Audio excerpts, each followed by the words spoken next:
Hi, this is Jayakumar, a social science teacher, and today, interesting topic we are going to study.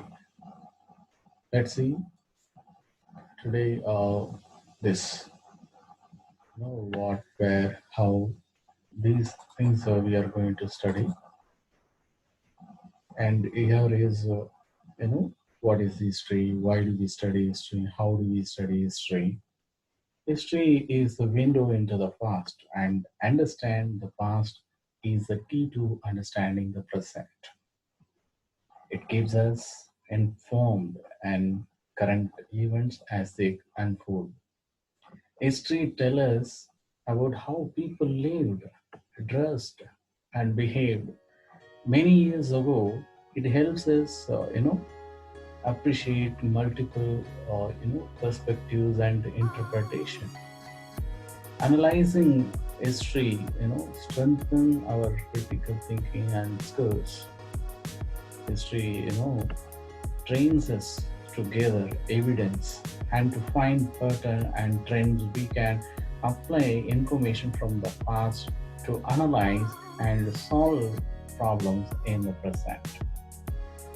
Every person and family has a history made up of events from the past, such as the day our parents got married, the day we moved into the new house, a family vacation that we remember.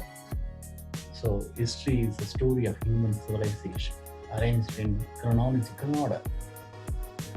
So, chronological order is nothing but which it's the order which a series of events have occurred.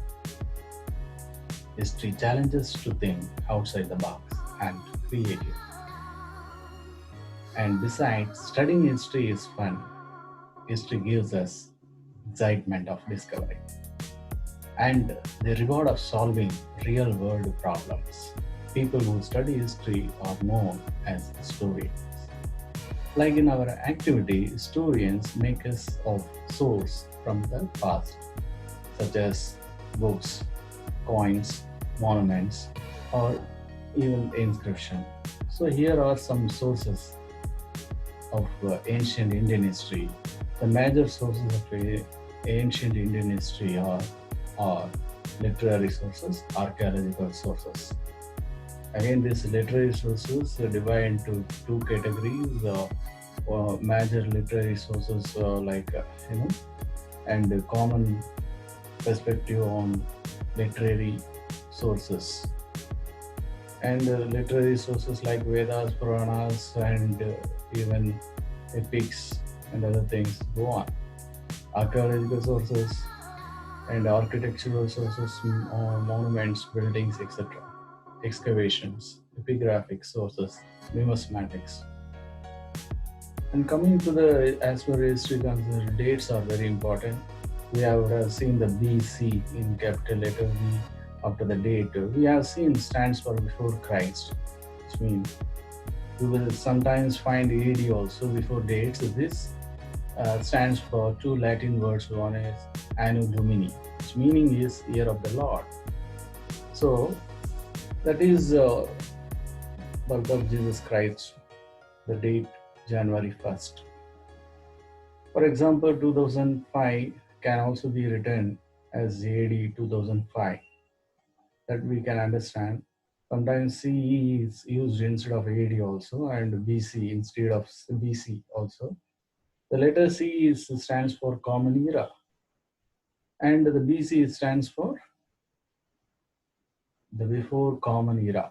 We use these terms because the Christian era is now used in most countries of the world. I would like to answer the questions. It is very easy to answer. The study of past is known as history.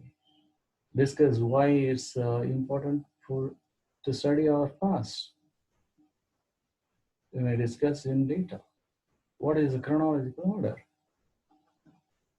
It's a sequence of event. What is C stands for? It's the common era. The study of coin is known as what? It is a numismatics. What are the main sources of history? History is The main sources are, literary sources and architectural sources, archaeological sources, and an expert who excavates material from the earth and students them is known as an archaeologist. Is it true or false? Yes, it's true. Manuscript is a handwritten record of information. Is it true or false? True.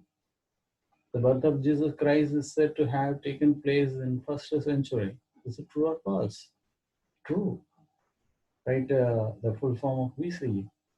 Yes, it's a before Common Era. Right, the full form of AD? Anno Domini. Very good. And we see the next class and with the different topics. Thank you.